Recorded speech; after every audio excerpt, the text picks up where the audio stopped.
Hi hello ನಮಸ್ತೆ friends, ನಾನು ನಿಮ್ಮ Shivaraj from Shivaraj tech.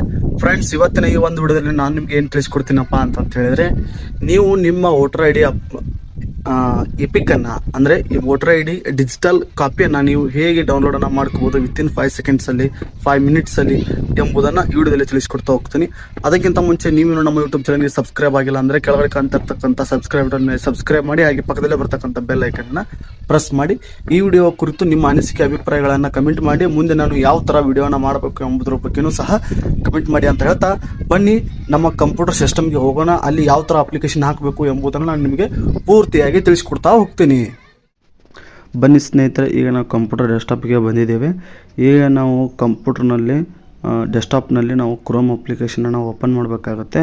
Chrome ಅಪ್ಲಿಕೇಶನನ್ನು open ಮಾಡಿದ ನಂತರ ನಾವು ಸರ್ಚ್ ಬಾಕ್ಸ್ನಲ್ಲಿ ನಾವು ಏನಂತ ಸರ್ಚ್ ಮಾಡಬೇಕಪ್ಪ ಅಂತಂತ ಕೇಳಿದರೆ ವೋಟರ್ ಐ ಡಿ ಡೌನ್ಲೋಡ್ ಅಂತಂತೇಳಿ ನಾವು ಸರ್ಚನ್ನು ಮಾಡಬೇಕಾಗತ್ತೆ. ಅದಾದ ನಂತರ ಕೆಳಗಡೆ ಕಾಣ್ತಾ ಇರ್ತಕ್ಕಂತಹ download EPIC voter I D portal ಅಂತಂತೇಳಿ ಏನು ಕಾಣ್ತಾ ಇದೆಯಲ್ಲ, ಅದ್ರ ಮೇಲೆ ನಾವು ಕ್ಲಿಕ್ಕನ್ನು ಮಾಡಬೇಕಾಗುತ್ತೆ ಸ್ನೇಹಿತರೆ. ಅದರ ಮೇಲೆ ಕ್ಲಿಕ್ಕನ್ನು ಮಾಡಿದ ನಂತರ ಅದು ಎಲ್ಲಿಗೆ ಹೋಗುತ್ತಪ್ಪ ಅಂತ ಕೇಳಿದರೆ ಲಾಗಿನ್ ಆಪ್ಷನ್ಗೆ ಹೋಗುತ್ತೆ ಸ್ನೇಹಿತರೆ. ಈ ಲಾಗಿನನ್ನು ಯಾವ ಥರ ಮಾಡ್ಕೋಬೇಕು ಅಂತಂತೇಳಿ ನಾನು ಆಲ್ರೆಡಿ ತಿಳಿಸಿದ್ದೇನೆ. ಅದರ ಲಿಂಕನ್ನು ನಾನು ಡಿಸ್ಕ್ರಿಪ್ಷನಲ್ಲಿ ಕೊಟ್ಟಿರ್ತೀನಿ. ಅದನ್ನು ಹೋಗಿ ಯಾವ ಥರ ನೀವು ಲಾಗಿನ್ ಐ ಡಿಯನ್ನು ಮಾಡ್ಕೋಬೇಕು, ಸೈನಪ್ ಆಗಬೇಕು ಎಂಬುದರ ಕುರಿತು ಅದರಲ್ಲಿದೆ. ಅಲ್ಲಿ ಹೋಗಿ ನೀವು ತಿಳ್ಕೊಳ್ಬೋದಾಗಿರುತ್ತೆ ಸ್ನೇಹಿತರೆ. ತಿಳ್ಕೊಂಡ ನಂತರ ಈ ಲಾಗಿನ್ ಮೇಲೆ ನಿಮ್ಮ ಫೋನ್ ನಂಬರ್ ಹಾಕಿ ಕ್ಯಾಪ್ಚರ್ ಕೋಡಾಗಿ ಸೆಂಡ್ ಒ ಟಿ ಪಿ ಮೇಲೆ ಕ್ಲಿಕ್ಕನ್ನು ಮಾಡಬೇಕಾಗತ್ತೆ. ಸೆಂಡ್ ಒ ಟಿ ಪಿ ಮೇಲೆ ನೀವು ಕ್ಲಿಕ್ಕನ್ನು ಮಾಡಿದ ನಂತರ ನೀವು ಯಾವ ನಂಬರ್ ಕೊಟ್ಟು ಲಾಗಿನನ್ನು ಮಾಡ್ಕೊಂಡಿರ್ತೀರೋ, ಸೈನಪ್ಪನ್ನು ಮಾಡ್ಕೊಂಡಿರ್ತೀರೋ ಆ ನಂಬರಿಗೆ, ಆ ರಿಜಿಸ್ಟ್ರೇಟೆಡ್ ಫೋನ್ ನಂಬರ್ಗೆ ಏನು ಹೋಗುತ್ತಪ್ಪ ಅಂತ ಹೇಳಿದ್ರೆ 6 ನಂಬರ್ ಒ ಟಿ ಪಿ ಹೋಗುತ್ತೆ. ಆ ಒ ಟಿ ಪಿಯನ್ನು ನೀವು ಇಲ್ಲಿ ಏನು ಮಾಡ್ಬೇಕಂತ ಹೇಳಿದ್ರೆ ಆ 6 ನಂಬರ್ ಅಂಕಿಯನ್ನು ನೀವು ಇಲ್ಲಿ ಎಂಟ್ರನ್ನು ಮಾಡಿಬಿಟ್ಟು ವೆರಿಫೈಡ್ ಆ್ಯಂಡ್ ಲಾಗಿನ್ ಅಂತಂತೇಳಿ ನೀವು ಕ್ಲಿಕ್ಕನ್ನು ಮಾಡಬೇಕಾಗತ್ತೆ.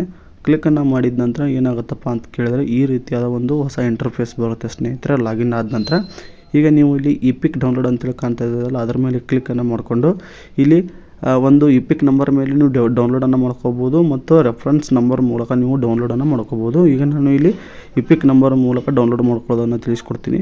ಇಲ್ಲಿ ಎಂಟ್ರಿ ಯುವರ್ ಇಪಿಕ್ ನಂಬರ್ ಅಂತಂತೇಳಿದೆ, ಅಲ್ಲಿ ನಿಮ್ಮ ಇಪಿಕ್ ನಂಬರನ್ನು ಹಾಕಿ ಇಲ್ಲಿ ಸೆಲೆಕ್ಟ್ ಇರುವ ಸ್ಟೇಟ್ ಇದೆ, ಇಲ್ಲಿ ನಿಮ್ಮ ರಾಜ್ಯ ಯಾವುದು ಅಂತಂತೇಳಿ ಹಾಕಿ ಸರ್ಚ್ ಅಂತ ಕೊಡಿ.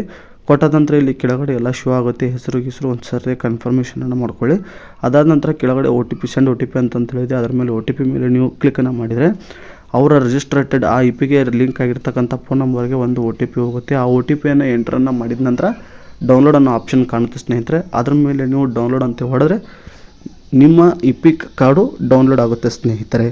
ಈ ರೀತಿಯಾಗಿ ನೀವು ನಿಮ್ಮ ಇಪಿಕ್ ಕಾರ್ಡನ್ನು ಡೌನ್ಲೋಡ್ ಮಾಡಿಕೊಳ್ಳತಕ್ಕಂತಹ ಪ್ರೊಸೆಸ್ ಆಗಿರುತ್ತೆ. ಈ ವಿಡಿಯೋ ಇಷ್ಟ ಆದರೆ ಕೆಳಗಡೆ ಕಾಣ್ತಾ ಇರತಕ್ಕಂತಹ ರೆಡ್ ಕಲರ್ ಸಬ್ಸ್ಕ್ರೈಬ್ ಬಟನ್ ಮೇಲೆ ಸಬ್ಸ್ಕ್ರೈಬ್ ಮಾಡಿ, ಹಾಗೆ ಪಕ್ಕದಲ್ಲಿ ಬರ್ತಕ್ಕಂತಹ ಬೆಲ್ ಐಕನ್ ಮೇಲೆ ಕ್ಲಿಕ್ ಮಾಡಿ ಅಂತ ಹೇಳ್ತಾ ಈ ವಿಡಿಯೋನ ಇಲ್ಲಿಗೆ ಮುಗಿಸ್ತೀನಿ. ಜೈ ಹಿಂದ್, ವಂದೇ ಮಾತರಂ.